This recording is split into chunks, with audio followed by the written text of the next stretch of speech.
Halo sobat semua, jumpa lagi dengan Denbagose Channel. Bagaimana kabar sobat semua? Sebelum kita mulai cerita ini, ayo silakan subscribe, like, komen, share dan nyalakan loncengnya untuk mendapatkan notifikasi terbaru ketika Mimin upload videonya.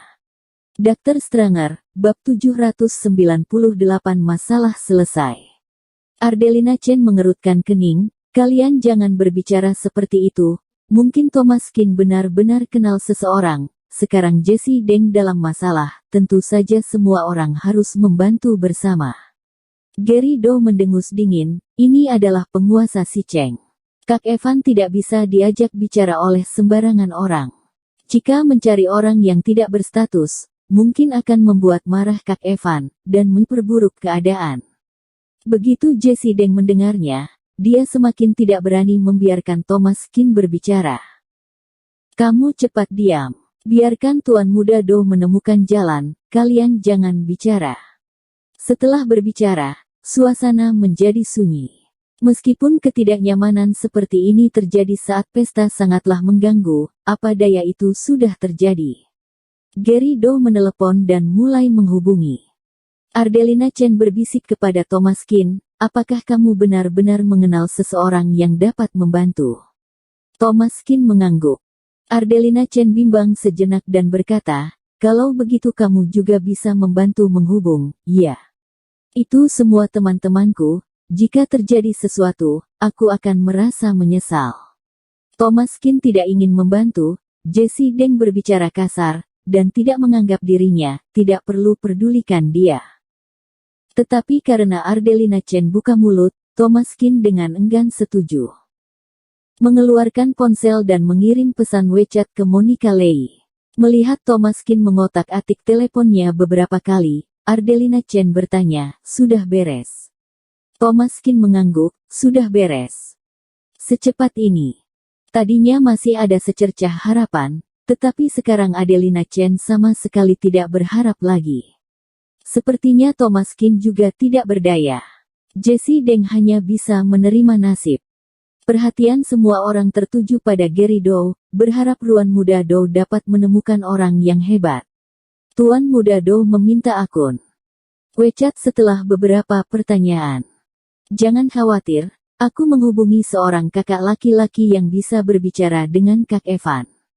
Setelah berbicara, Gary Do mengambil telepon dan mengirimkan beberapa pesan WeChat, menunggu pihak lain menjawab. Setelah beberapa menit, tiba-tiba seorang pria bertubuh besar 1 meter berdiri dari depan meja Kak Evan, bertelanjang dada, membawa bir, berjalan ke arah Gary Do, mengeluarkan ponselnya ke depannya dan berkata, minta tolong aku untuk bicara dengan Kak Evan. Kamu benar-benar berani mengatakannya. Ketika suara itu turun, pria kekar itu menjentikkan gelas araknya dan memercikkan arak ke wajah Gary Do, lalu kembali ke mejanya untuk duduk. Wajah Gary Do menjadi sangat jelek. Dia tidak menyangka bahwa dia telah bekerja keras untuk menghubungi seorang kakak laki-laki, yang ternyata adalah bawahan Kak Evan. Habislah ini, kontaknya terbatas pada ini, dan dia tidak dapat menghubungi orang lain sama sekali. Jessie Deng berteriak dengan tergesa-gesa, apa yang harus aku lakukan, atau mari kita panggil polisi. Yang lain menggelengkan kepala, apa yang akan dikatakan pada polisi? Dia belum melakukan apa-apa terhadap kita sekarang. Kamu tidak bisa meminta polisi untuk melindungi kamu sepanjang hari, kan? Jessie Deng menyeka air matanya, apa yang harus aku lakukan? Thomas Kin berkata, jangan khawatir, seseorang akan datang untuk membantu sebentar lagi. Jessie Deng menjadi marah ketika dia mendengar kata-kata Thomas Kin. Jika bukan karena dia, mereka tidak akan minum terlalu banyak sekarang dan tidak akan menarik perhatian Kak Evan. Singkatnya, tidak senang pada Thomas Kin dan menjadi marah ketika mendengarnya. Bisakah kamu berhenti membual di sini? Kamu tidak bisa membantu tetapi kamu berbicara omong kosong, duduk di sini dan hanya menunggu. Bisakah kamu menunggu sampai dewa datang untuk menyelamatkanku? Ini bukan urusanmu, jadi enak sekali kamu bicaranya. Jika bukan karena Ardelina Chen, aku terlalu malas untuk berbicara dengan kamu. Setelah Jessie Deng selesai berbicara, wajah Ardelina Chen juga masam, tidak menyangka dia berbaik hati untuk membantu, dan Jessie Deng ternyata tidak terima. Thomas Qin berkata, atau kita pergi saja. Bak.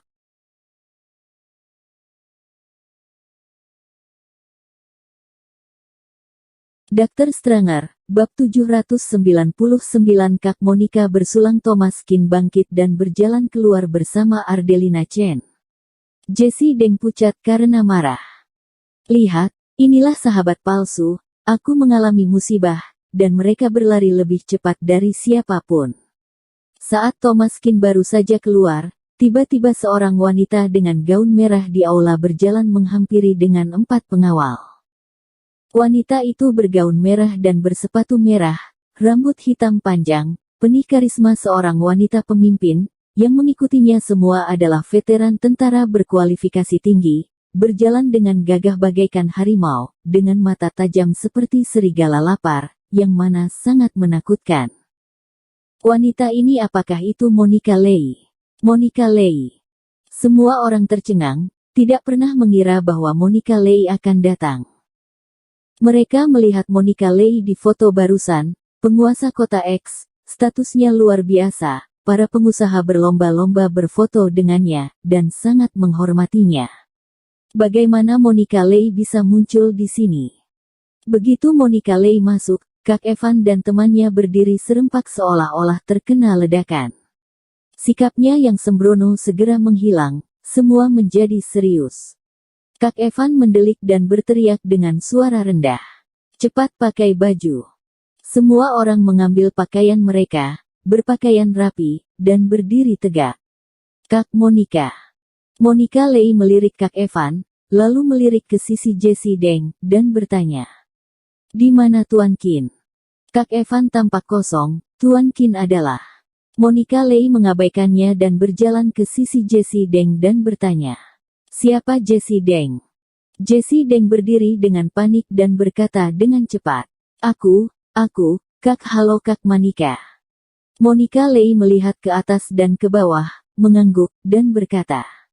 Kamu sudah tidak ada masalah, kamu bisa pergi. Jessie Deng tampak terkejut dan tersanjung. Aku boleh pergi sekarang.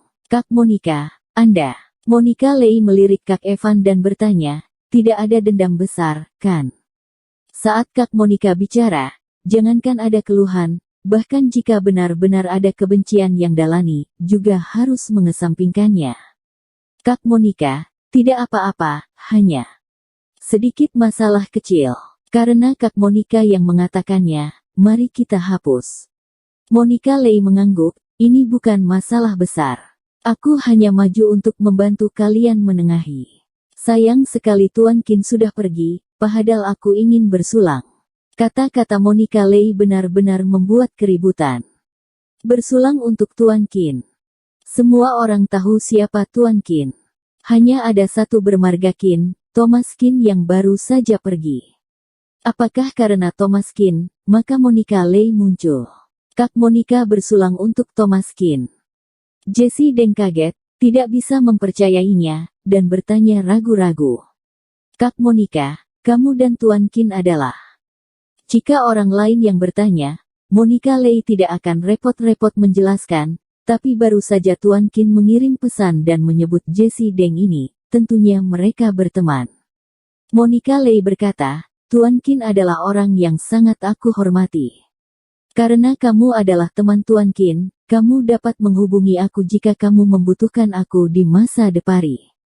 Monica Lei berkata demikian, tetapi tidak meninggalkan kartu nama. Karena Tuan Qin yang meminta bantuannya, mengapa dia tidak ada di sana? Wajah beberapa teman sekelas menjadi aneh, Thomas Qin tapi dia diusir oleh Jessie Deng, dan bahkan disindir melarikan diri. Ternyata, Thomas Qin dengan santai mengirim pesan, dan Monica Lei datang untuk menengahi dirinya sendiri pertikaian ini. Thomas Qin adalah bos besar yang sebenarnya.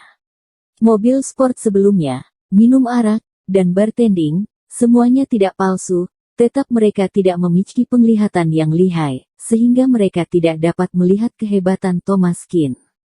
Jesse Deng penuh dengan penyesalan saat ini, dan ingin mengejarnya.